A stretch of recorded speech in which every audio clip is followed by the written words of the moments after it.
अल्हम्दुलिल्लाह वस्सलातु वस्सलाम अला रसूलिल्लाह। ग्रुप आपको मसाइल और उनकाल ग्रुप में सवाल आयो है। हिकिड़े इंसान जी कमाई हराम पैसे थी है, करो उनकी दावत कबूल कराजे। पहिरीं सवाल सुनो था जी। अस्सलाम वालेकुम वरहमतुल्लाहि वबरकातुहू। वालेकुम सलाम वरहमतुल्लाहि वबरकातुहू। खैरियत से हूंदा? अल्हम्दुलिल्लाह। किसे खे हिकिड़ो सवाल है जंहिंजो जवाब ताईं मूंखे लॻे थो ॾेई ॾिना हूंदा नि जी कदा का वरी क्लिप है त मूंखे शेयर करी जा।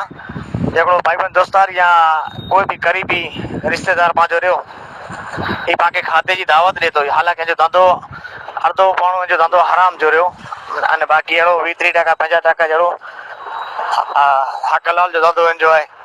हाणे पाण खे दावत ॾिए थो, तंहिंजी दावत खाधे लाइ वञिणो खपे या न वञिणो खपे?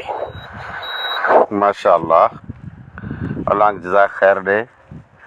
दावत क़बूल करणु मुस्लमान जो हक़ है। जेको मुस्लमान दावत ॾिए थो, जंहिंखे ॾिने हू क़बूल करे, हिन जो हक़ है।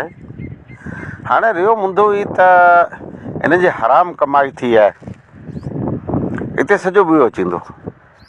आप सल्लल्लाहु अलैहि वसल्लम जो फरमान है, मन रा मिनकुम मुनकरन फलयुगय्यिरुहु बियदिही।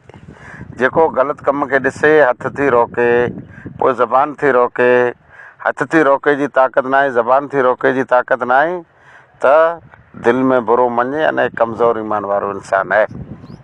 पाण ॾिसूं पिया पंहिंजे ओड़े में पाड़े में क़रीब में जान पहचान में माण्हू हराम धंधो कयूं पिया, ग़लति कम कयूं पिया, अने पाण तैर यादि पए जहिड़ो उन मानी जी दावत ॾिनो हुयो। एतिरा ॾींहं पाण केॾा विया हुआसीं? अलाह पुछंदो की न?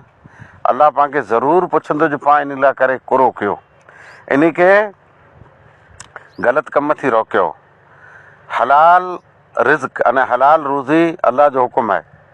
अल्लाह अंबिया खे हुकुम ॾिने में जाई पाक अने हलाल खयो, पाक अने हलाल खयो। हाणे नापाक अने हराम जेको इंसानु खाए थो, त कबीरा गुनाह करे थो न, इबादत खे वांदो आहे। लिहाज़ा पाण जे करे हुनजी दावत न क़बूल कई त करो हराम कम खां बाज़ अची वेंदो की न बाज़ अचींदो। दावत भले खयो अने उनखे चोखो चओ जो तुंहिंजो धंधो ग़लति आहे, अने उनखे हथु खड़ायो, उनखे लैन ॾियो, उनजी इस्लाह कयो, उनखे सही रस्ते ते आणियो। आख़िर दवाना अल्हम्दुलिल्लाहि रब्बिल आलमीन।